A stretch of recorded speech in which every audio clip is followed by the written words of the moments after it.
budget issues or financial issues of the town, that would be super. Please put in a talent bank form. I will announce that this meeting is being broadcast and recorded for later viewing on the Lunenburg Public Access channel, on cable, and on the YouTube channel. And with that, are there any comments at all from people on the committee?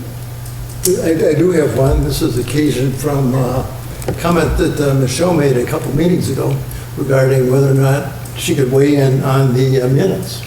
And that sent me to the open meeting law, because I read Peter's minutes and realized that I had caught a couple of things that could be improved. And I had not been to the meeting. So open meeting law anyway, boiled down, says that public bodies may choose the method for approving their minutes, including approval by the public body chair alone or by a majority. So irrespective of whether or not we attend the meeting, maybe we had some due diligence, so if we don't attend the meeting, we can at least audit the TV. But that's your choice pretty much for the majority of the meeting. Yeah, I think, and actually, I think we discussed it months ago. Did we? Not since I've been here. Well, no, it definitely predates you guys. Well, it also, I'm not sure that because I think Mark Erickson may have still been here. That was. A long time ago. And because I know that he had said that we didn't have to take a vote, but I think we determined that we still wanted to do that just to make sure everybody weighed in on it, and we would do that at a meeting. Okay. So I think that was the discussion at the time. But in terms of participation, you're right. They go on to say that when a quorum of a public body approves minutes, however, it must do so at a notice meeting, whatever the process is. Right. But, as long as we know now that it's not an automatic disqualifier if we don't attend the meeting. Right, Okay. yeah, no, that's good to know. Thanks. Thank you. Anybody else? Yeah, I do. So we were talking on the way in tonight. I watched Tuesday night's selectmen's meeting over breakfast this morning, or parts of it. It was a long meeting, and my breakfast wasn't that long, but I did happen upon a good portion of the discussion about the criteria that the Board of Selectmen is arriving at for determining future use of buildings when they're asked to look at issues. In particular, I think the most pressing issue is the old primary school. But a resident who I believe is a former member of this committee, George Martin, spoke. And he relayed a conversation that he had with Mr. Burney over the course of the last weeks about the effectiveness of the permitting software that the town has invested in for building permits. And the ultimate result in this is fewer trips to town offices, less paperwork being handed back and forth between departments, and less of a need for face-to-face interaction, both with the public, by employees with the public, as well as employee-to-employee, direct face-to-face, handing off paperwork interaction. And what he was ultimately getting to was a discussion that, I've been thinking about, and John and I had an after-meeting conversation one night about the whole topic of process automation software. Yep. And the reality that a lot of the work that is done in town manually could be automated and made a lot more efficient. Furthermore, there is a trend going on, and Mr. Martin talked about this as well, alternative hours, telecommuting, working outside of normal schedules, flexible office space, all of which are issues that I think that the town needs to consider when looking at space needs and building reuse needs going forward. I don't think we should necessarily be thinking about this in the terms of our current needs or looking back over the course of our interactions over the course of the last 5, 10, 15, 20 years, but how technology could potentially impact the way government is run over the course of the next 10 to 15 to 20 years. And what originally got me thinking about this was the budget process last year. and the discussion around the need for assistance and additional personnel in each department. One of the issues that the town manager brought forth, as well as the superintendent of schools brought forth in terms of the needs for additional administration and assistance, is compliance. And all of the paperwork that is required in information collection that is required for compliance. And as it turns out, that's part of process automation, risk management, and compliance software packages. And so one of the things that I would like to discuss this year as part of our discussions with department heads as they come in for both informal and formal discussions is what has been done to explore the opportunities to invest in technology that might reduce the manual labor that is required by town employees, as well as space and other expenses. Thank you. Okay. Anything else? Public comment from the public? No public comment, okay. Be an interesting discussion item to put ahead. Request for joint meeting. I'm going to assume, and I don't want to assume, did the school committee, Carol, did the school committee have any discussions or have any information go back and forth on October 29th? Yes. Okay. We got a letter. Your email was forwarded to us by the chairperson, and we were to respond to her regarding our availability on the 29th. Okay. So you don't have a sense of what's going on with that at this point? No. Okay. All right, thank you. To clarify for people watching at home. Okay, to clarify for people watching at home, yes. We are trying to set up an informational symposium that would involve the school committee, the finance committee, and the board of selectmen to hear from the land use director in his role as a member of the planning board, the superintendent of schools and the town manager to get a sense of what has gotten us to where we are in terms of the needs of the town, for town services and for school services, and where we anticipate we're going, or where we'd like to go in the next several years, 5 years, 10 years, whatever. And to have that kind of a discussion in an informational session or a series of presentations that are really just for gathering information that doesn't talk about the money. We're trying to leave the money part out at this point, so that basically maybe we can have a better understanding when the budget process is brought forward, how the budget is fitting in with what the goals of the town side, school side, and what the anticipated developments might be, what the demographics of the town might be shaping up to be, what they've been. Just, again, to have a base of information to have some context for some of the budget discussions as we get into the budget season. So we're hoping to set that up at the middle high school auditorium for October 29th. It's a Tuesday evening, but it's unclear yet whether or not we have all our participants, but that's what we're shooting for. And if we can pull that off, certainly the public would be invited to come, ask questions, and have some comment, but we're not looking at this point for discussion. What we're looking for is just information, so that when we go back to our own committees, we can take what we've heard from each of the participating presenters and just to have a little bit more context as we're discussing things in meetings. And again, the public is certainly welcome to come to any of those meetings and have discussions about what they've heard. Thank you for reminding me that not everybody knows what I'm talking about. I had actually said that because Mrs. Archambault wasn't on a microphone, but your explanation was appreciated nonetheless.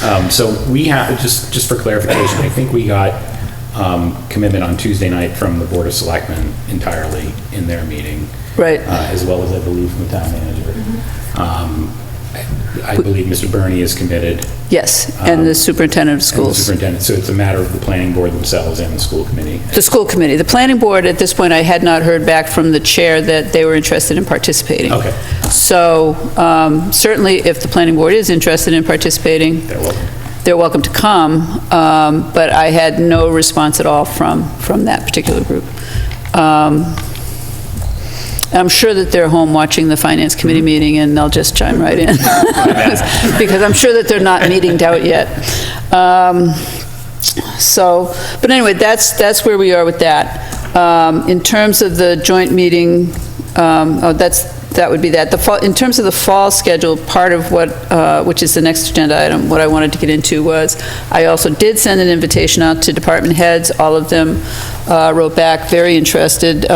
Chief Sullivan wrote back with potential dates, but at the time, what we also received was information that we're going to have a special town meeting, November 12th, so that kind of threw the dates a little bit askew. So that means that because there's a special town meeting on November 12th, there will be a public hearing here at the Finance Committee on October the 10th. So our October 10th meeting will be a public hearing. Now, the warrant itself closes on the 30th of September. So we can meet, if you would like to, we can get together for an October 3rd meeting to just have a quick first look at it, if you would like to do that before we have the public hearing on the 10th. We can do that, but if we do that, what I'm going to ask is whether or not people would be available on the 3rd to meet earlier, because that's also the night that they're doing the open meeting law training and conflict of interest and all of that, all of those legal type trainings over, hopefully at the Eagle House, because that's a quick trip. But if it's over at the middle high school, then it'll be a little bit less time. But if we could meet at 6 or 6:30 that night on October 3rd, if you even want to meet that night. So if you want to give me a sense of what you'd like to do, that would be awesome. I personally would like to have a first run-through on the warrant before we have the hearing on it. I agree. Agreed. And I'm available that night. Okay, so if we meet at 6:30? Well, I think I'm available. I know either the 2nd or the 3rd I'm flying back. So if I'm flying, usually it's early enough in the day where I can make it. Okay. But if I can't, I'll let you know. You're not flying back from any place that would potentially have a hurricane, are you? Florida, so maybe, well, maybe, let's think positive, maybe we get some tailwinds. There you go.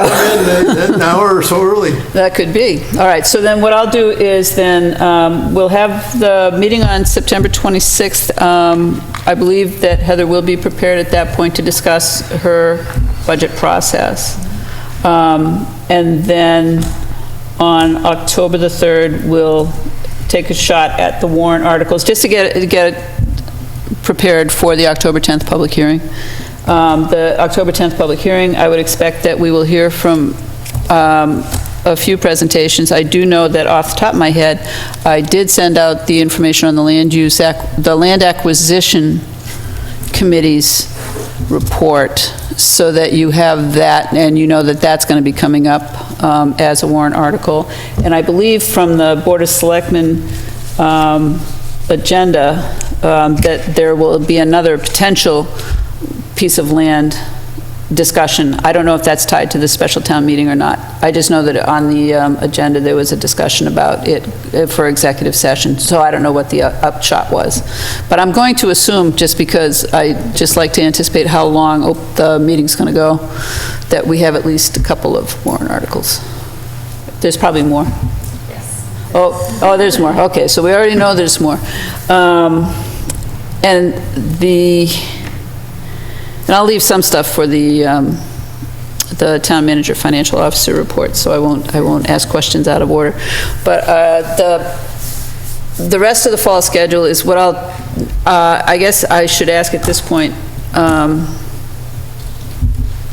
No, actually, I shouldn't ask at this point, because I don't see how we could do it any other way, is I will get back to the department heads and start to schedule them after the October 10th meeting. Because by then, we will have had the general discussion of the budget, or the general introduction of the budget process, and just the warrant articles. And again, we don't want to meet too long on the 3rd, so we can pop over to wherever the training is going to be. Have you confirmed where the training is going to be? I haven't heard back from Either, okay. Do we anticipate that between the 10th of October and the 12th of November, which I believe is the special town meeting date, that there will be additional information that we will be waiting on, or will we have complete information on October 10th relative to the articles that we're anticipating, I guess is the question that I'm asking. If we don't, then we will not make a recommendation. But basically, at the time of the public hearing, you hope to have the information that you need. But if a particular warrant article comes forward that doesn't have, that we don't feel like we have enough information to take action on at that point, we would hold our recommendation for town meeting. It's hard to predict, not knowing what potentially the warrant articles are. No, I understand that. I guess what I'm getting to is, should we be meeting, should the public hearing be on the 24th rather than the 10th? Of what? October. It can't be. Why? Well, it can be, but the problem is that the public, in order for the recommendations to be made to put in the warrant, Got it. then it has to Understood. be before that goes out. Okay, I understand. Yep. I just continued talking because I figured I would let everybody else know why we can't do that. So, Got it. I'm new at this. So yeah, bear no, with me. no, oh, absolutely. But yeah, everything is pretty closely Yep. set up to follow.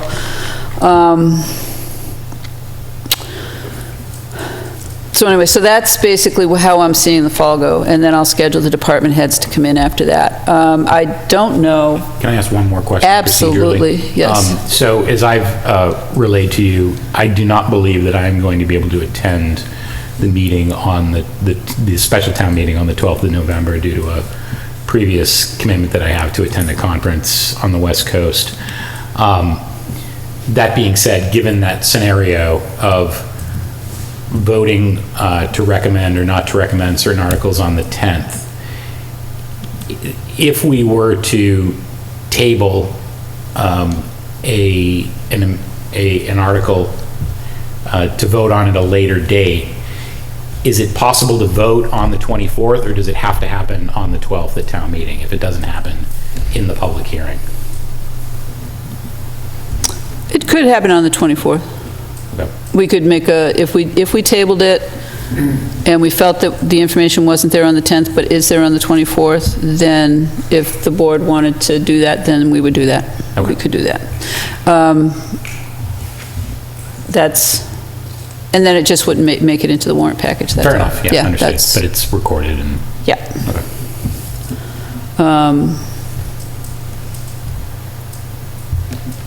All right, I lost the agenda because I was looking at the calendar. I was trying to think of how many meetings we're going to have in November. I think, because the fourth Thursday, I think, is going to be Thanksgiving. Am I right? It's usually the fourth Thursday of November. So we have the 14th and the 28th, which means the 28th we probably would not meet.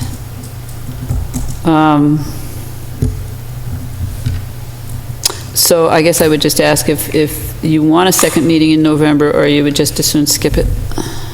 And the only reason I ask is as I'm scheduling with department heads, I just wanted to get a sense of whether, although actually I think if we go off week, we might have a problem with the room. Is that possible? Does the zoning board or somebody else sometimes meet in here on off weeks, or the school committee? Not the school committee on the Wednesday, they meet Wednesdays. Sewer? So zoning, Sewer. Sewer, maybe, yeah. I think sewer. Sewer's Tuesdays. Somebody, okay, so maybe they don't. So maybe we could meet on the 21st if people wanted to do that, and if you want to wait and make that determination on the 3rd, we can do that, if you want to take a week off and think about it. But I do need to talk to the department heads about when they're going to be coming in. Why don't we tentatively schedule it and get canceled if there's really nothing, but I Okay, think the more meetings that time of year that we can start fitting in department heads and stuff, the better off. We're going to run out of calendar if we don't. we are, yeah, and that's my concern. Yeah. I agree. Okay, so then just to review, October September 26th, we'll have our regular meeting. October 3rd, we'll have a meeting at 6 o'clock, and then finish up in time to go to the training wherever that is. The 10th, we will have the public hearing for the warrant, and after that, I'll start scheduling in the department heads. Now, will there be another meeting in October, or will that be the 2 meetings for October? 24th. That's, Yeah, we will have the meeting on the 24th, and then that way, if there's any more business to do related to the town meeting, we can address that. If not, then again, on the 10th, we may decide to scrap it. Ideally, we might have some department heads in for the meeting on the 24th. We could do that, too. I'm just trying to fill in the numbers on this. Yep. So I have my notes. Okay, that sounds good. All right, so that takes care of the fall schedule, and that takes us over to the discussion of goals. So back to goals. I don't know if anyone's thought about goals since the last time we met. I know, John, you weren't at the last meeting, but, you know, when I had brought it up with the Finance Committee, I suggested it is a good idea to come up with goals. And like you said, you know, they've got to be measurable, and goals versus, at any rate. So I had in my statement listed out goals that I was interested in, and we can certainly go over those, but I'm interested in also hearing about what the rest of the committee has for goals, if there's any that you're interested in pursuing. And I think part of the conversation is talking about the goal, figuring out what the expected outcome is, what the purpose of the goal is, what resources are needed, and then the priority of the goal, to figure out what we can accomplish this year, or, so I'll open it up to, before I launch into the things I'm interested in. So relative to the budget process, I'm very stuck on the definitions discussion, and not necessarily a glossary as it was first described, although I think that would be helpful.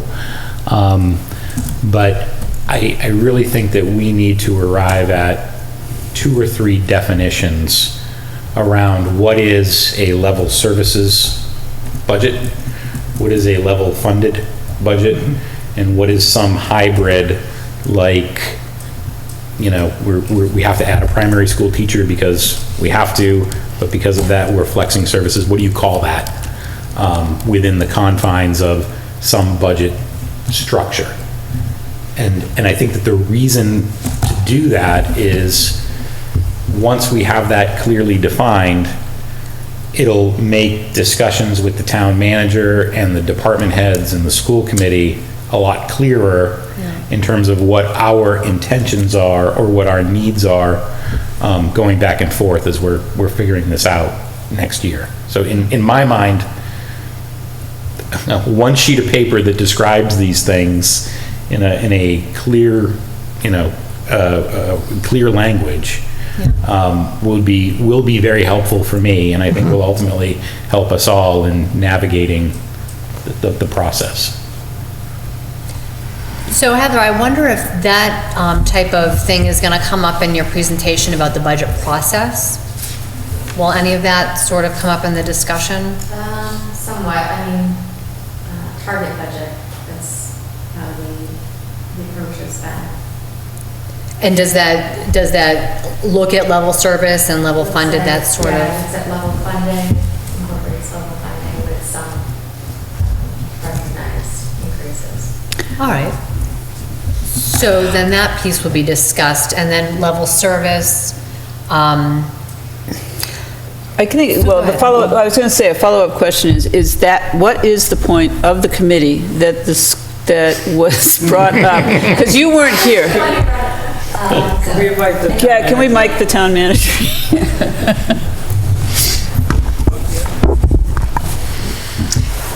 I wasn't the one who brought it forth, so I can't tell you. My suspicion was, and when we were putting forward a name to participate, was that when the chair of the Board of Selectmen brought it up, what I assumed he was talking about, because the committee that existed in the past was the service level budget, or the service Probably what level was committee. implied then, by that. Okay, so, but it came up as a minimum spending Yeah, thing? just- Yeah, But that wasn't what it was? misterminology. All right, so basically, so that committee, is that committee going to meet? It was agreed that it was a good idea to put forth, like that it would be the chairman of the finance committee or some member, Designate, yeah. and the person from the select board in the school, I believe. Okay, so we think that that might still happen. I believe so. Right, so I guess I'm trying to go at whether or not that's, I mean, we can, within our committee, I think, discuss what we anticipate that to mean, and then send that forth to the committee, and work out whether or not there's a common understanding between all of the components of the budget process, what we're talking about. It's I mean, it's an interesting, Well, I think Point. that as a goal, back to the yes. topic of goals. Yeah, no, I think that, I think that landing on a document, Yep. with or without an ad hoc committee or the chairman of the Board of Selectmen, right, will be useful for us, not only operating as a committee together with the town manager and department heads, but also give us at least a framework or a frame of reference to work from when we're trying to work through all of these issues. And by the way, I don't want to get into the discussion that we're invariably going to have in 2 weeks with the town manager about methodology and process, because I do think that there's an overlap of some issues here that I know I want to discuss then, and I hope the other committee members do as well. But without getting into how, the methodology or philosophy in terms of a target number or a level services or something else,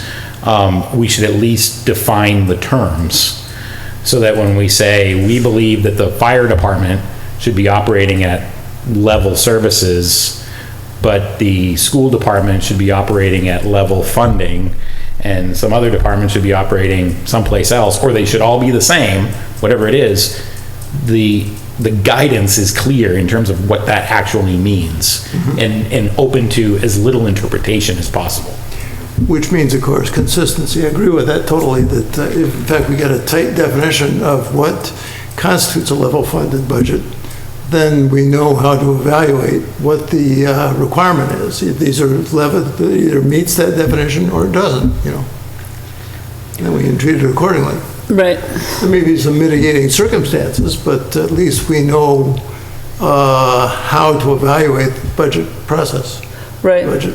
And I think what becomes harder is, so it actually, no, I think it's definitely a good discussion to have going forward, and I think it's definitely a good goal to And it's have. something we can Yes. complete, put a stamp on it, and call it done. Yes. Okay, so, I mean, yeah, I could support that notion, yes. So if I can stay, so we agree it's a good goal, it would be very good for us all to have that. Then it comes down to the resources involved in getting it.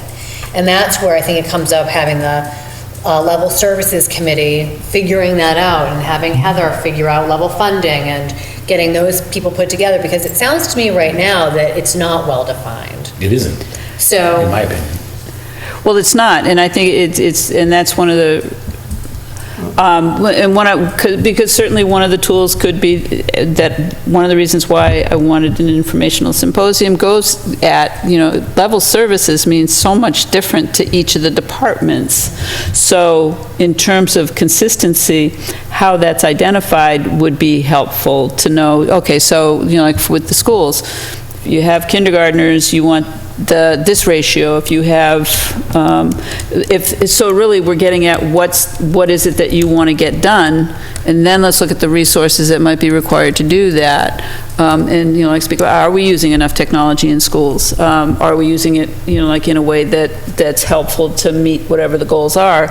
And what are those goals? So, if I know that Chief Sullivan, one of his goals is trying to get a 3-minute response time, which, he knows that he's never going to hit on the outskirts of the town, so, or some portion, just because you just can't get there that fast. So, but certainly to the extent that he can, that's his So, yeah, so identifying those things, I think would be helpful. But I think that the language will be helpful in advancing Yes. those conversations. Yes. Because, for example, and I don't think that we want to, I'm not anticipating the finance committee is going to tell the Right. finance committee together with the town manager is going to say, we're expecting budgets that are level services by this definition. Right. That's probably not going to happen. Yeah. What could happen is to say, we want to explore this initiative, Right. this 3-minute initiative, and to do that, we're going to have to invest in this 10 or 20% of our budget and leaving everything else level funded or level services or whatever it is, and we all understand what that is. Yes. And it's clear, and we can Yes. spend less time on it. Yes. No, okay, yeah, no, that makes sense. to me. Okay, so we know that that's a goal. Yep.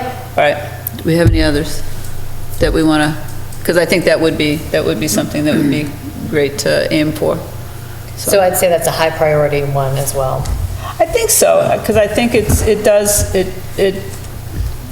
yes, because some of the other things that we had in there as goals, I think, some of it is just do it, so.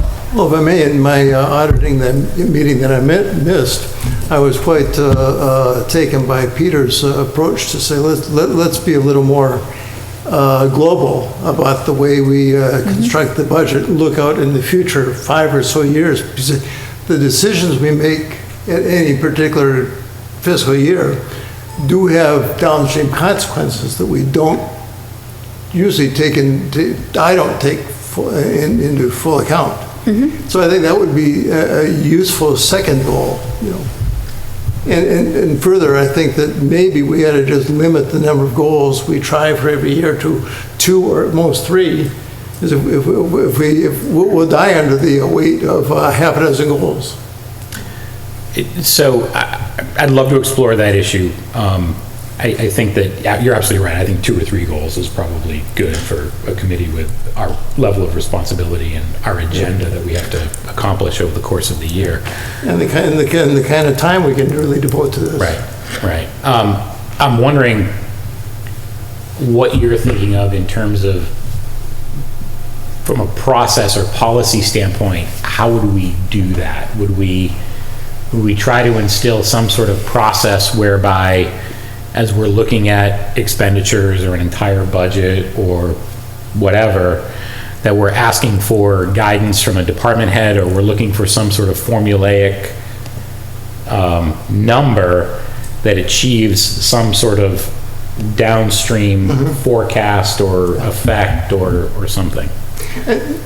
And that's a level of specificity I can't really address right now, but just in general, I know from my experience that if in fact a department increases, we increase the department budget driven by, say, manpower, it's a little different investment in the future, which tends to continue than if it's investing in, to loop back earlier in the conversation about, touch base with the use of more technology, which leverages the manpower we've got. And so they're two different, maybe a greater investment in more technology would be more sustainable over time. My concern is that if we want to keep in mind the kinds of budgets we structure and the consequences in future years, and it's probably not formulaic, it's more judgmental, but at least it should be something that we keep in mind. That's where I am right now. I agree entirely. And I'm wondering if, one of the things that I love to read is the town report. And, as we, the department heads and the committee chairs write about what's happened over the course of the last year. And, I think what may be missing in terms of how we look at, how we report at the end of the year and what we've accomplished is that forward-looking scope, and the ramifications of the decisions that we've made in calendar year 2019 or fiscal year 2020, and making sure that we have a process by which we can make a statement about that, as well as a way of analyzing it as we're going through the course of the year. It's an issue that I think takes some headspace to get her, to really think through, but I think that's a noble. Well, there's a nebulousness about it. Yeah. I don't think we can ever be exactly right, but I think we'll be going in the right direction if, in fact, we keep in mind what the consequences are. Sure, and I think that's, a case in point would be the capital planning committee is definitely looking much farther ahead, and part of the reason for that is, okay, so when's the next big fire truck coming? So it's part of the reason for that is that, and part of it is also understanding that, all right, so we know that if we increase police officers at this rate, then we will be adding vehicles at this rate in order to support that. So, okay, so for every 3 officers, there's a car. 3 officers equal 1 new car. Yep. So, yeah, and all of that stuff is all related. So, yeah, and I think actually starting from service levels, I think will probably lead us into that discussion. I think. But I also, so I don't know, that might be a goal for year 2. It's like, yeah. Well, don't we have a 5-year budget? I thought we had a 5-year budget. We have a 5-year forecast. We have a Yeah. 5-year And actually, forecast. right, and actually, that's all based on current levels of service, yes? Yep, and builds in certain assumptions. And, right, so, and actually, the interesting thing that was that I was going through some stuff, and I have the 5-year forecast that was written for the period beginning 2014, and I was going to take a look at it and try to compare it to where we are now, just for fun, How often is it updated? every year. Every year, yeah. So maybe that's something we could look at in terms of practicality, is as we're budgeting, we could consciously articulate or purposefully articulate what effect we anticipate those decisions on the current 5-year plan. Right, and that's Because if part, that's going to right. cause us to stray left or right, which is Yeah, fine, yeah. at least we're acknowledging that and informing the town Yeah. that this budget that we bring to town meeting is going to turn us left or right or keep us straight ahead relative to how we're forecasting things over the next 5 years. I think that that's a worthwhile exercise. Sure, and it's a good way to frame it for the town, because really the decision is taken at town meeting. Right. So, yeah. Right. And I will say that that's a lot of what happens in the presentation. So, and which is actually the kickoff of the whole budget season, is to take that look. So the good thing is that going into the hearing, or hearing the reports out from the departments, you'll have that as something to help, like where does this go and what happens to that 5-year forecast if this change is made, because the budget is going to be built on that forecast. So it'll be an interesting practice, but I do want to take a look at I have it sitting on beside my chair so I can open it up and compare it, but I haven't done that yet. But anyway, all right, so I'll give it back to you, I'm sorry. Oh, no, that's totally all right. So were there any other goals? I mean, these are pretty big ones that will take some time. Do you want to review the ones that we talked about before, that you brought forward? Yeah, but they're not nearly like that, though. Well, But that's okay. fine, we'll go over them. So one of the things that I had thought about was this whole cost-benefit analysis of higher salaries versus, contracting, and, like the concern about doing the paramedics and getting that certification and paying the education and all that, doing sort of an analysis of that to come up with some type of framework that we can, as a committee, sit and look at to evaluate the appropriateness of what people are requesting. For example, Jack Rodequin's put a contract position into his budget, and I tried to get a little more information about that to better understand what it was doing in there, why, how long it was going to be there, so on and so forth. So for a goal like this, it's almost like getting a worksheet put together after you do the analysis, figuring out what are the highlighted pieces of information you have to get together to make a decision about whether you want to use a contractor, whether you want an FTE, the different levels of categories in the, I'm having a hard time thinking the name of it, but, just different levels of employees, just so we all have that framework. So that was one of the goals I had. There are much greater financial minds around the table than mine, so let me ask the question. Are there standards and practices, are there documents that exist that we can rely upon to guide us in terms of determining what that form or formula would look like? I'm not aware of anything. No, because it's really per item. Yeah, it's kind of, because it's kind of like when you took the discussion of the tanks, and the cost-benefit analysis really goes to, all right, so if we do it, it's going to cost this much, it's going to provide this benefit. If we don't do it, this is the cost and this is the lost benefit, or this is, like what will be, so it's almost like it has to be done based on the question that's being brought forward. So, for example, in the discussion of why do we want a paramedic level of service, and the cost benefit would have to be tied to, the provision of that level of ambulance service.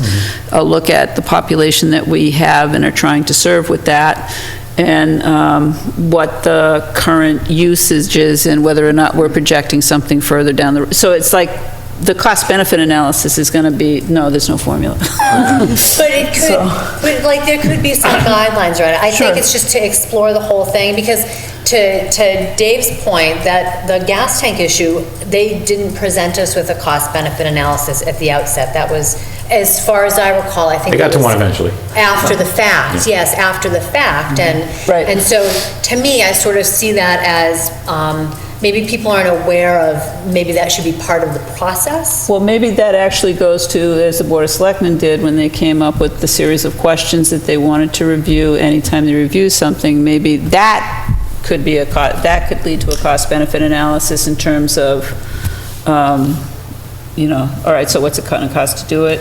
What are the opportunity costs that are associated with it? Can we I can add go to through that, those. Sure. Because this year, the capital planning committee just met, and they're changing the format of how each project is evaluated. There's going to be evaluation criteria, which will be on a points-based system. So the whole system is going to develop more in that line. So it's going to be, whether it's, say, a mandated issue, whether it's, a public safety issue, or it could be the whole other spectrum, whether it brings more value to the community, aesthetics, and, so that's going to be part of this year's process. So I think that's great with respect to capital. Those are the kinds of processes that I think we should pursue.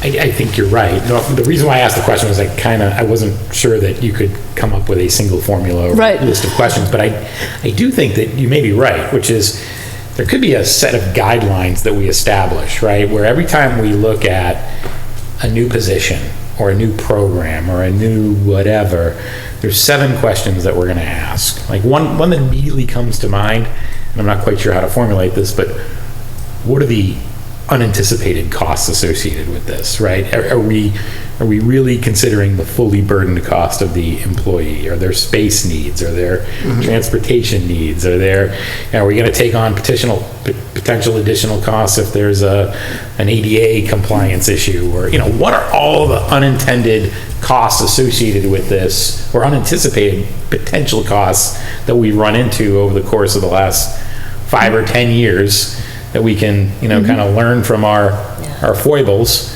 and then we can make sure that those costs are exposed during the budget process so that we're not caught later on. And then the benefits are the benefits calculation becomes clearer and more accurate ultimately.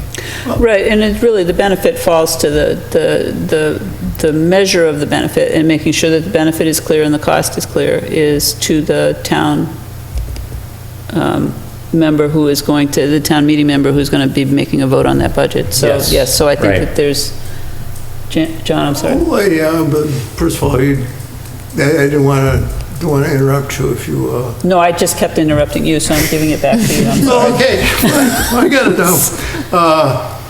Basically, with the process that we put together for the capital planning committee, which is pretty spearheaded by Heather, I sort of put it on paper, but hard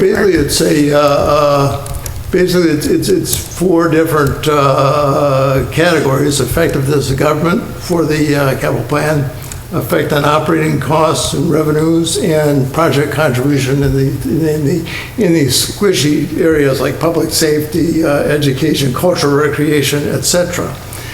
So anyway, the point is not that it will come up with a number that we just bow down to, but rather the point is that one of the byproducts of this is going through this process, I hope, is going to focus the discussion. So what we do is we just have a little better discussion at the committee level to at least make the determination. And therefore, a lot of this stuff is based on how well we articulate this to the public. And So how prepared we are to answer challenging questions. Precisely. So that's what we're hoping to do.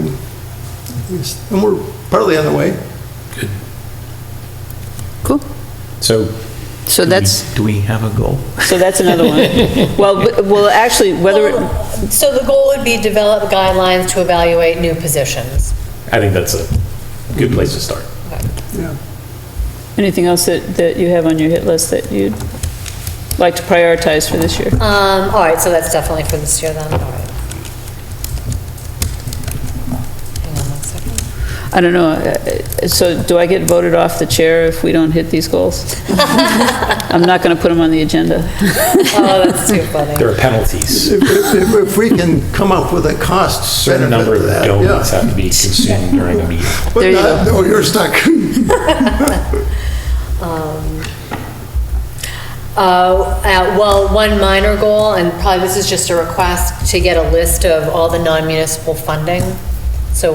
Right, the non-municipal funding. And actually, the non-municipal funding, and I think that the other piece of that, and that goes back to the library having sources of income, that if that disappeared, what would happen? The Eagle House having sources of income, that if that disappeared, what would happen?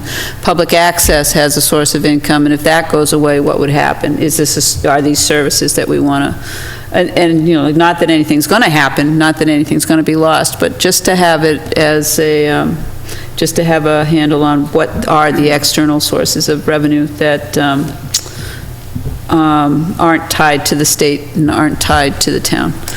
So I think, we've got, in any given year, and the town manager could probably give us the percentage, but external sources of revenue are a substantial portion of the overall budget, right?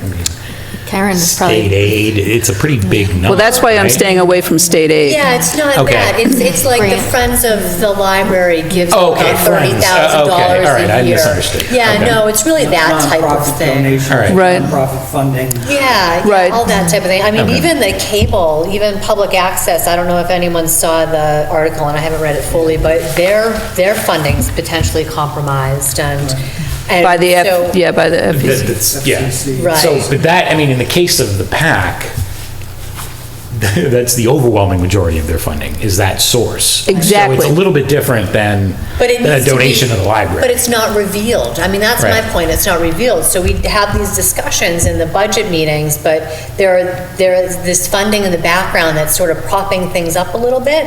And if people aren't aware of what those are, then we're unprepared for unintended consequences. of So losing the for, funding. and as an example, the Eagle House had a position that was partially funded by MART. Right. For transportation. There was fear that that was going away, and because of that, there was a look at increasing the time for a scheduler in the budget of the Eagle House to support that position once MART was no longer going to be paying for it. So it's like basically just understanding what the funding sources are and what the effective services would be if that funding went away. So would the goal be to Just to know what it is. Just, okay. I guess, again, back to having something that's actually a deliverable that you Yeah, can stamp it. it's just an accounting Like, of can it. we, is this a Yeah. document we would produce prior to town meeting that says here are external funding sources and perhaps a analysis of the risk associated with those funding sources? It could be that, and it could be that when a department presents, if we know, like, we don't always know. So basically, the library doesn't always present when they have matching funds for something, or what the Friends of the Library are contributing and what services that allows them to do. So it's really helps us form our questions back to them to have that in advance of them presenting. So I think it's getting that from the departments, really. Right, like Sue Doherty didn't have to increase her budget or increase it just a little bit, but she's got a position funded outside of the town. Right. So it's great to hear that someone didn't need to increase their budget, but if they're going to have to increase it the next year because they lose funding, and we are not aware of that up front. So it's really a preparedness goal, it's just to be prepared. Okay, right now I'm thinking like I gotta write the minutes for this meeting at some point. So what I'm trying to get to is this a question that is gonna be part of our standard package when we're interviewing the department heads? Is this something a requirement that we're gonna ask them to fill before they come? Or is this, a document we're gonna produce, like what is That's the fair, meat of that's this? fair. And I think that basically when we have our informal meetings with them, we could ask them to include that as a part of what they're presenting to us during the budget season. I think that it's probably not so much a goal as much as it would be good information to have, and it would be good for us to set, our goal, I guess, is to make sure that we get it. So I think that right. that's fine, and I think if we wrap it into, as a way to go at it, bringing it up at that point. Because again, it also goes to the, what grants are the different departments applying for, and what happens if you don't get it. And that goes to the, like some of the equipment that the fire chief got, which was a state grant, but it's a grant nonetheless. Exactly. And there's some training grants and stuff that some of them go after. But anyway, so that would be good. And I think the other thing that would be good to know, and we'll probably hear it as part of Heather's presentation in a couple of weeks, is there's always a surprise mandated expense. And I think last year it was the stormwater. So all of us, like you think you have $60,000 to throw in operating and you don't. So, and then that's going to be, I don't know if there's anything coming up this year as a surprise, but we'll see. All right, so, but I think that, is there something else that was, and I think that's why I was saying earlier that some were goals and some were just need to do it, so I think Right, that's a do it. exactly. Yeah, that is all that is. Okay. And I think maybe a presentation on free cash, understanding free cash, how it works in the budget. I know that we've talked a little bit about perhaps there being a lot of free cash and how that happens, how that functions in the budget process. Yeah, can you include that next week? I really want that to be part of next week's discussion. Yeah. I would think that- Perfect, yeah. weeks, yeah. Yeah, I'm 2 sorry, weeks. yeah. 2 weeks, Plenty yeah. of time. Piece of cake. Great. No, I appreciate that. Okay, Yeah, I think that's it. There's little one-offs I can, okay. Then I think that basically as big goals, I think that those are enough. My head hurts, so. All right, then we will move on to then, and we'll revisit, I'm going to leave the goal piece on there and then try to I'll try to remember what the goals are. I'll probably, like when you send me your minutes, I'll put them on the do you want me to on send the you a agenda. document? I can send you a I document. think that'd be great. Let me do that then. Yeah. Yep, I'll do that. Could you circulate that to the whole committee? Sure. Just for That would be the line? awesome, yeah. It's just, we've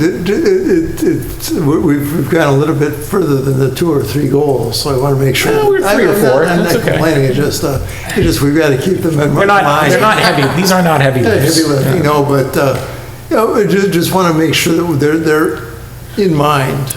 And we also don't want to have any goals that are going to scare off any potential people who might want to come onto the finance committee, because we still have that empty seat, so don't be You're scared. really getting desperate if you're looking for potential people now.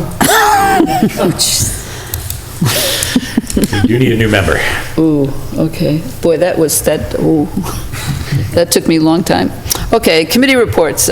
We've already got a little bit on capital plan. Do you have more to say? Nope, that's it. Okay. Then I'd like to just go ahead into the land acquisition I have committee. a committee report. Oh, you want to go first? Okay. Oh, I'm sorry. I thought it was an agenda item. No. I apologize. That's okay. As I told you, I didn't bring my computer and I'm not looking at the agenda, so I apologize. No, that's okay. I'm Yeah. just reporting on the committee and, Okay, fair and enough. what that paperwork was that I sent out to everybody. I And apologize. no, don't apologize. I should apologize for being fresh. But, the Land Acquisition Committee basically was looking at two pieces of property that are the same owner up at the Northfield area, north and south. The north side was very interesting to the Conservation Commission. The south side was not interesting to the Conservation Commission, but the Saliba brothers wanted to sell both the north and south as a package. So, having looked at the piece of property, it looked like it had the potential to be a good spot for fields, in terms of sport fields, and things like that. So, You're talking about the southerly, right. It's more level. There's not a lot of rock out. There was a lot of stuff about the north side that made it attractive to the Conservation Commission, and there were a lot of things about the south side that made it attractive to the Parks Commission. So basically, what the Land Acquisition Committee then did was apply for two separate grants, one related to conservation and one related to recreation. And that was going to total $500,000. So the purchase price of the land, the purchase of the land itself, I think it was like $775,000. Yep. There were additional costs that are associated in there with title search and things like that. But the grants, if the town is approved for the grants that were applied for, then the town would be reimbursed $500,000, so that the purchase of the land would be roughly about $280,000 cost to the town. So that's what the Land Acquisition Committee is going to be putting forward as the warrant article is, and it will be in the warrant as a raise and appropriate the total amount of the purchase price. And there's a rider in there that says that we won't proceed with the purchase if the grants are not received. So it's much the same way the Lane property was acquired several years ago. Sure. So that's basically all I have to say about that. I can answer any questions that you might have. It was just nice to have everything out of executive session, finally, so that we could discuss it, and there will be a presentation on the night of the public hearing. Is the thinking that this is funded by free cash? Not necessarily. I have, the thinking could potentially be borrowing. It could be, I think because the purchase would come outside of the budget season, that the free cash would not be available to do the purchase yet, because the purchase would have to happen before June if it happened, I believe. But I'm not sure, and Heather may be able to answer that better than me. But I don't know. Typically when the warrant article is written, you have all kinds of options in there for how to fund it. Yeah. So. Okay. I just want to know if there was a leaning in one direction based on the people who've been discussing this. I think thus it would be far. borrowing. Yeah, it would likely be borrowing. I think initially, when the Land Acquisition Committee was looking at it, I think it was trying to get it set up for the spring town meeting, but then because of the timelines that are associated with the grants, that had to be backed up so that it would be presented at the fall town meeting. So,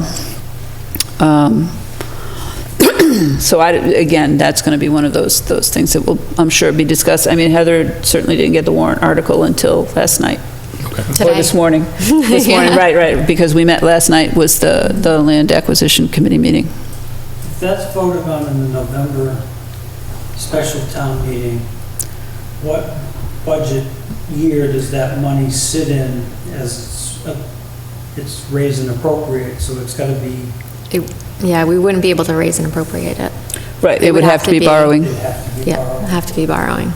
And And it would be. depending on timing of everything, it would probably be interest payment maybe this year, and or maybe into fiscal '21. So, And First the most interest. we'd be borrowing is the 200 and, No, we would have to borrow the full amount, right. and then when we were reimbursed from the state for the grant money. okay, so what happens, Rescind the what happens to the outright- no? borrowing if the whole Okay. thing falls through? If there's no borrowing, basically Sorry. We wouldn't borrow the whole thing. We would only borrow the amount that we would have to, I'm sorry, I meant authorize. well, with the grant borrowing. money taken off, whatever the authorization, you would have to have the article for the full authorization of the purchase.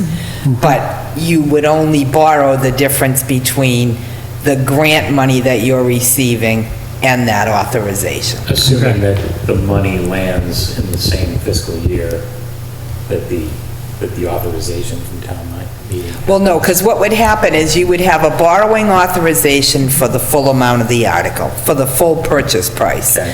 You would wait to receive approval from the state on the grants, so you know the grants are coming, and then you would only borrow the difference, and at a future town meeting, you would rescind the authorization for whatever the amount of the grants was. Okay. So at the very most, you're going to tie up 200 and whatever that number was of potential borrowing for whatever fiscal year that fits into. In other Correct. words, within your policy, Right. whatever okay, it wouldn't be the 7. Payments would be. Right, okay. Right, and that would be that What article. what I was Yeah. alluding to was if you did it any other way than borrowing, you'd be tying up $775,000 or $500,000 for a portion of a year. And then if you did it the other way, where would that $500,000 go when it got reimbursed?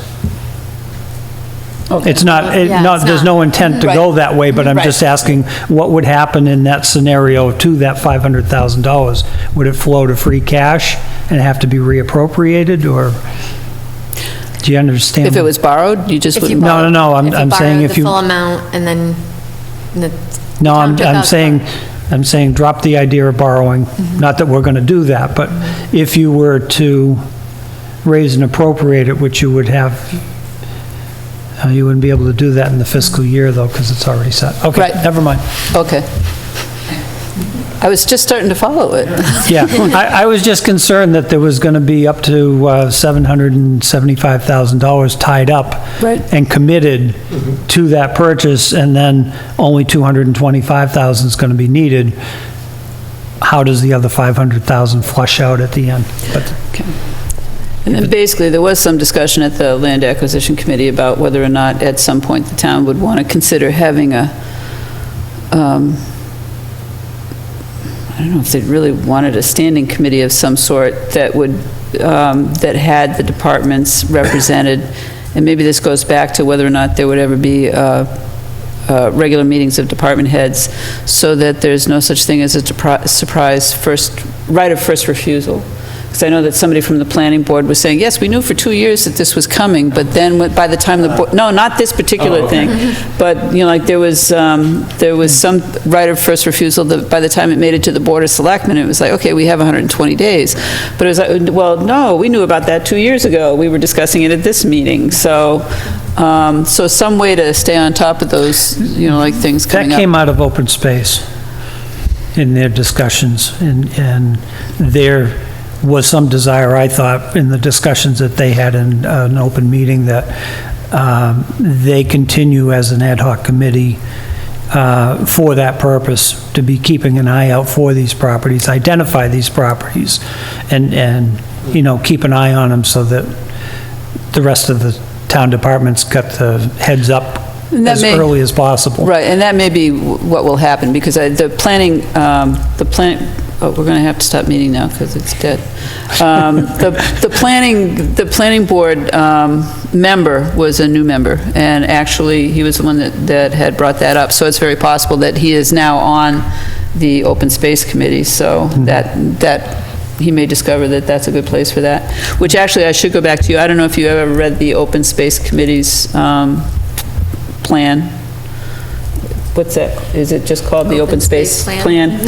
That's really a great plan in terms of what the town is thinking it's going to be looking at in terms of space needs related to conservation, recreation, and other needs of the town. It's a good document to read, I think, just because it's a very thorough look at. No, I have not read that. I know it existed until. Yeah, no, it's definitely a good document to get a good read on in terms of planning. To continue on the theme of downstream effects. Did the land use committee discuss the potential costs of betterment of the south's property in the event that we were to turn this into a public park and playing fields? You know, has that been considered or not? It has not at this point. I think basically what the Parks Commission would do would be to take that on, as it certainly is not going to be soccer fields next year. So, and I know that they have Marshall Park on their list of hits, but I think they're just looking at, given the way the development has gone and given the fact that it's really tough to get fields for different things that, and, you know, like it's a large enough piece of property that there's plenty of different recreational uses that could be associated. That was their take on it. I do, could I interrupt for just a second on that point? I do know that during the discussions and developing the open space report, as they were developing the maps of the town-owned properties, that the Parks Commission took a second and third look at all the town-owned properties, looking for spaces to expand recreational opportunities, and there were very few available existing, and that's why I think they're going after this piece at this point. No, I mean, it makes great sense. I'm just trying to Yep. think downstream, what are the anticipated costs we need to consider? Yeah, it's unclear at this time. And again, what would happen with that would be, there are grants that are available through the state that they would then go after to develop the land that would follow on that, just as they are, I think, going for Marshall Park. You had a committee report. I did. Yes. Thank you. The school committee met on the 4th of September. Mr. Cassidy, the financial director for the school department, presented a couple of reports that the school committee accepted. Most of them were hard numbers without substantial analysis, dealing with expenditures year-to-date, mostly, and some basics in terms of the new hires and that sort of thing.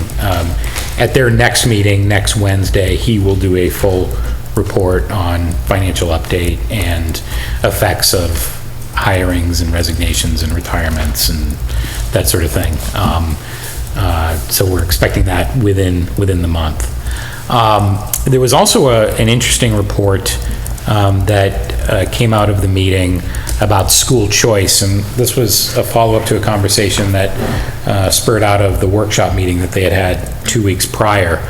And there's a concerning downward trend in the school choice numbers. The inbound or receiving school choice numbers are going down, and the outbound numbers are also going down slightly, but are substantially higher.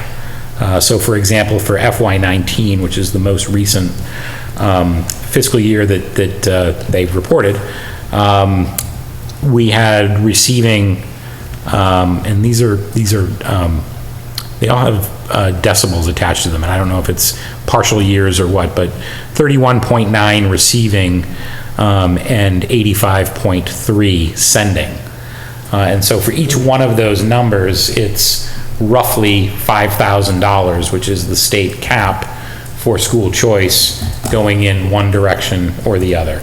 And this is largely rectified through the cherry sheets in the following year in terms of inbound dollars, I believe, for school choice. The point of reporting it, however, is the school committee wants to look at why and what are the underlying factors driving that, doing interviews and surveys and those sorts of things to figure out, what can be done to reverse the trends and ideally make it a cash positive venture rather than a cash negative venture. So in any event, that was an interesting discussion. The other major discussion relevant to the Finance Committee is they discussed the budget timeline. And the question really was, when do you want to start the budget process for the school committee? And at what point does, the earlier you go essentially become an exercise in diminishing returns because there's so much you don't know in terms of numbers around health insurance and what the town is looking for and that sort of thing. So the discussion initially went in the direction of later is better, so really start the process at the school committee level, not necessarily what the superintendent is doing with principals and department heads, but at the school committee level in late January, early February, which is about a month or two later than what they had done the previous year. The conversation, however, sort of ensued, and one of the things that Mr. Levesque brought up is the need to really build a bottoms-up budget rather than a specifically top-down budget coming from a target dollar amount coming from the town manager and superintendent, and then figuring out what we can afford within that number.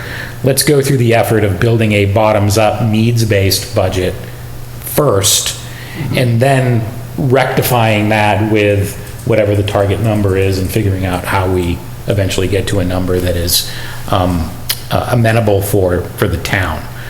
So I believe what will probably happen is, and they didn't arrive at specific dates, but that conversation is likely to begin late November, early December, is what I interpreted from the discussion. But it will not be specific target numbers, but rather a needs analysis discussion that'll begin in those months. And that is it for school committee. Okay. Any others? Nothing at this point? Okay. Any questions on anything? No? All right, then we'll go to the town manager and finance director reports. You got anything? Discuss special town meeting, any questions on that? Yeah, I have a question. Oh, I shouldn't open it. Go ahead. What's the new growth figure? We don't have new growth yet. Okay. So that we expect to, the regional assessor said we should submit by first week of October. So we won't be talking about that at special town meeting? No, we should have We should have it a takes number. a matter Okay. of days usually, hopefully, Okay, after it's submitted. okay. But the warrant closing at the end of September, are we going to put in a placeholder? Yes. Article? A budget adjustment article. Okay. Okay, thank you. You're welcome. That was the only question I have about the special town meeting. Will there be donuts? There won't be food. The school committee voted for a policy following the regular town meeting around food and drink, and there is no food in the meeting. Tim Murphy will not be happy.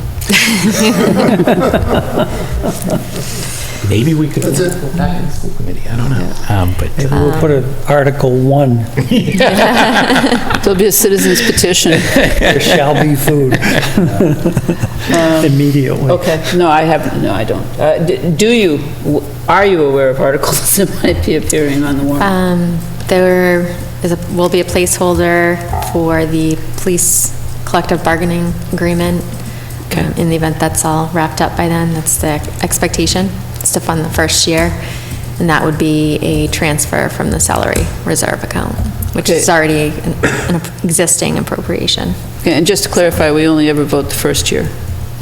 And then that votes the contract. Part of the budget. Yep.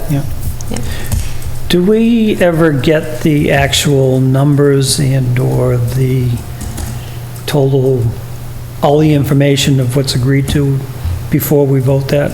I've never, as a resident, seen or heard the verbiage and/or the numbers for a new contract. First I've ever heard of most of them in the past is when we vote the first year funding. I'm just throwing that out as a I mean, the dollar question. amounts in the, be in the motion, you're saying prior to that? Are you looking for other information about what's in the contract, or just the? Basically that, or- yeah. Is that available to the public prior to? Once it's agreed to, once the selectmen sign off on it and announce it in open session, then it's and it's finalized. Usually it has to go back to the lawyers to, finalize all the language. And that usually happens well before it all gets depends onto a on warrant? timing, yeah, it's all, a matter of if an agreement is reached and when, but we'd hoped it'd be done by the special town meeting. Yeah. I know a number of times there's been a placeholder and the agreement wasn't finalized, so it's taken off. Yeah, we would But- just table it at that point. Okay. Right, and then basically, there is already funding in the budget to accommodate it if it's approved. So so it's not going to be a cost on top of what's already Right. been approved. It'd be transferred from that account. Right, there is an account, what is it? Salary reserve account. Oh, So- yeah, okay. And that's where it would come from. Right. So- But it's still public, well, okay, it becomes public information as soon as it's signed off by the select board then? Yes. Okay. There will be an article to revote the Chase Road parcel. That was the property that in lieu of the back taxes became conservation land. They, the owners would like to see that as a gift and not in lieu of taxes. So that's just revoting that. There's really no effect. There'll be an article submitted from the Personnel Committee. It's an amendment for the salary administration plan. How does that work into settling the tax lien on the property? Or the taxes owed on the property if it I becomes? think they were going to pay the taxes, yeah. That's my understanding. Other than that, there's probably going to be an article, and the selectmen will need to discuss this. There's a section of the bylaws about the 42nd day that articles need to be submitted for the town meeting, and it actually falls on a Saturday, so to change that date. So, it's a bylaw. And the selectmen will have on their agenda a right of first refusal for property that's coming, was just received on Howard Street. And they'll also be holding a public hearing about a road, to accept a roadway as a public way. So that will have to go on the town meeting warrant as well. And earth removal permits. So, Those are fun. You don't even have to look like you've been punched, because you don't have to sit through it. I don't, right. I'd have that look for you. I appreciate it. Okay. So the ones that involve funding, so there shouldn't be too many, so it shouldn't be an exceedingly long public hearing on the 10th, so that'll be good. Unless, obviously, there's still a long way between now and the 30th of September, so I guess we'll see. Well, there's $1 million of free cash.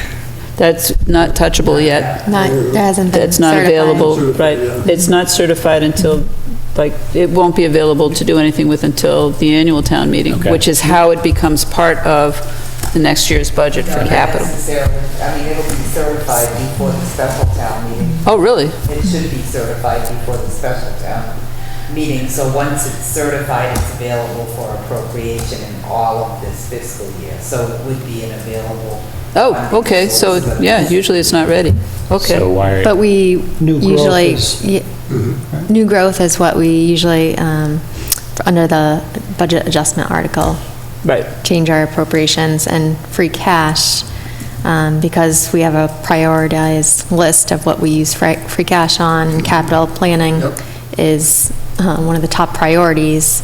We wait till the annual town meeting to use free cash, as well as the special purpose stabilization fund, the stabilization fund, and that will all be OPEB. appropriated for the current fiscal year at the annual town meeting. The next one. For May. I understand May. I'm sorry. But this is free cash from fiscal year, Last year. Whatever It's a last year was. close out of last year. Fiscal 19. 19. 19. That needs to be expended in By- current fiscal year, right? By June Well, you 30th. have until June June 30th. 30th, right, so that's my point, is we'll spend it at town meeting in May to be spent before the end of June. Yes, and if there's any balance remaining, it would fall towards next year's Free cash, free cash. Well, it rolls over. Okay. Yeah. Yep. Okay. Yeah, and then again, there'll be more specific information on how all of that is handled in the presentation in 2 weeks, and why it's done that way, but, Yes. Can I just offer a comment? yes, In preparation for that meeting? I'm sure you'll go into some detail in terms of the methodology and the reason why the free cash number is what it is and how we get there. And I think that that's fodder for great discussion amongst the members of this committee. I think we have a marketing problem, though, that has not been addressed by the budgeting methodology.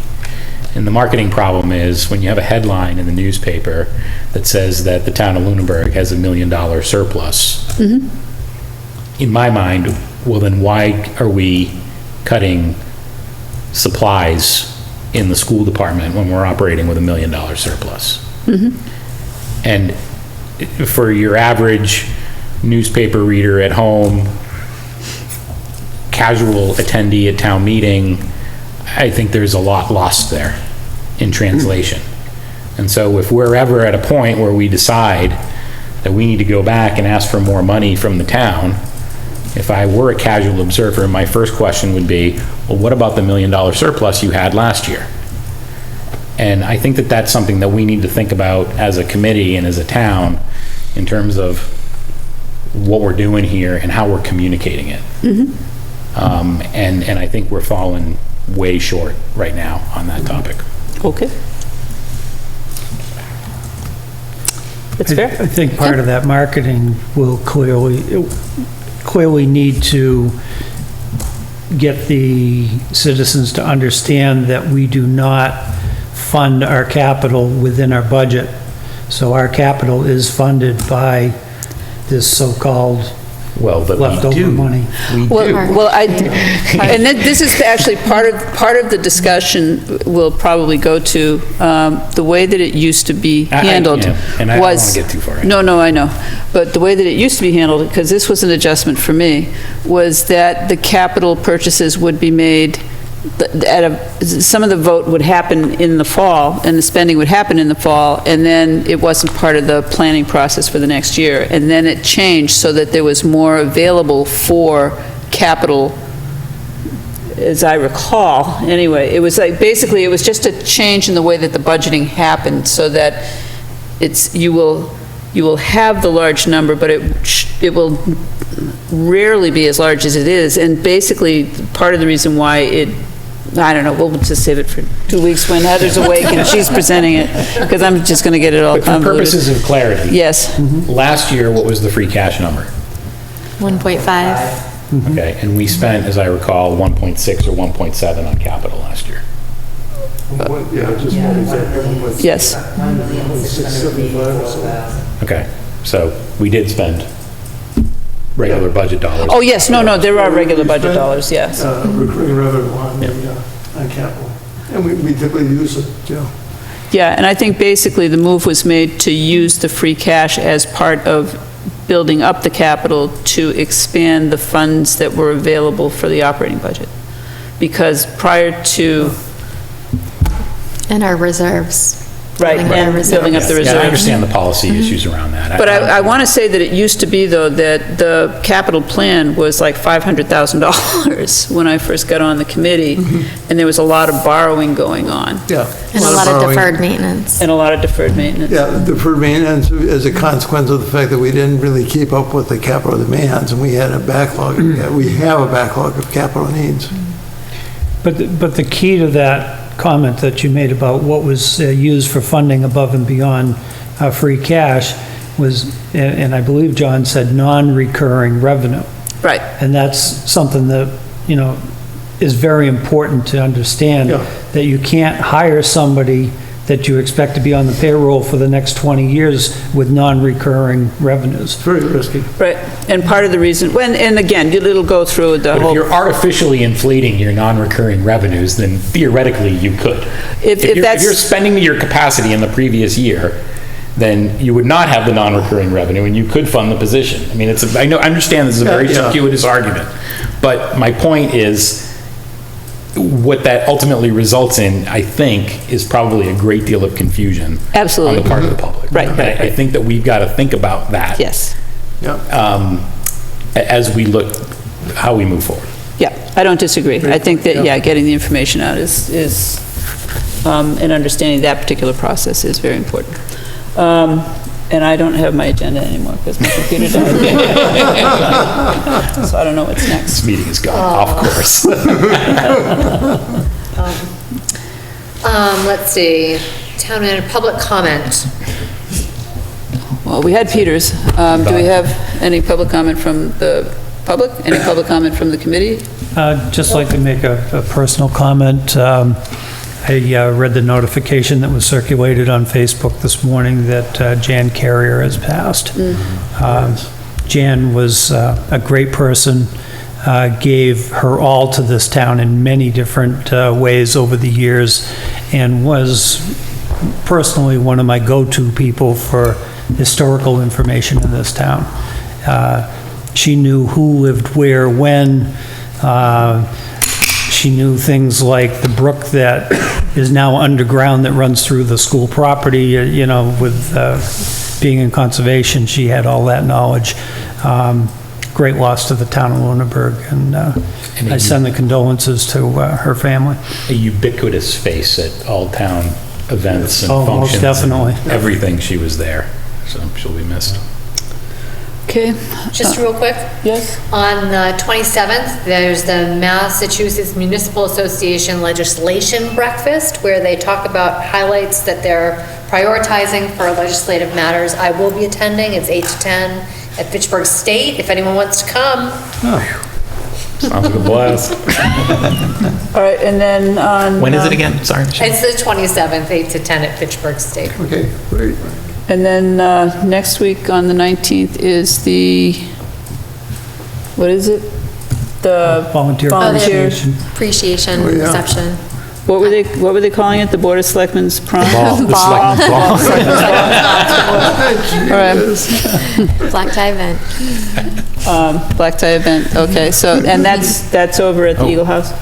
The Eagle House, yes, Yes. 6 to 8. Yes. Minutes were somewhere on that agenda. Oh, minutes. Oh, sorry. We do have minutes to approve. So again, I apologize for my tardiness in getting these circulated, but they were in your email this morning, or sometime yesterday. I did receive a couple of comments. I had some ghosts on here of a previous index, which has been deleted from the hard copy, which I have here, if anybody would like to see it. I also had included a comment that Mr. Passios had made in a previous meeting that fell into that version, which I have deleted. Mr. Henshaw corrected me on my spelling of the word liaison, which I will correct as well. And certainly no substance at all. And besides that, Now I officially know how to spell liaison. So. Dave's comments are timeless. So. Yep, we just didn't want people thinking he was repeating himself. I Okay. move we accept the minutes as amended. Second? Second. All in favor? Aye. And aye. Okay, our next meeting will be on the 26th. I'll see you for that. And again, if, anybody you run into on the street, just, we have an empty seat. And with that, I'll accept a motion to adjourn. So moved. Second? Second? All in favor? Aye. Thank you. Thank you.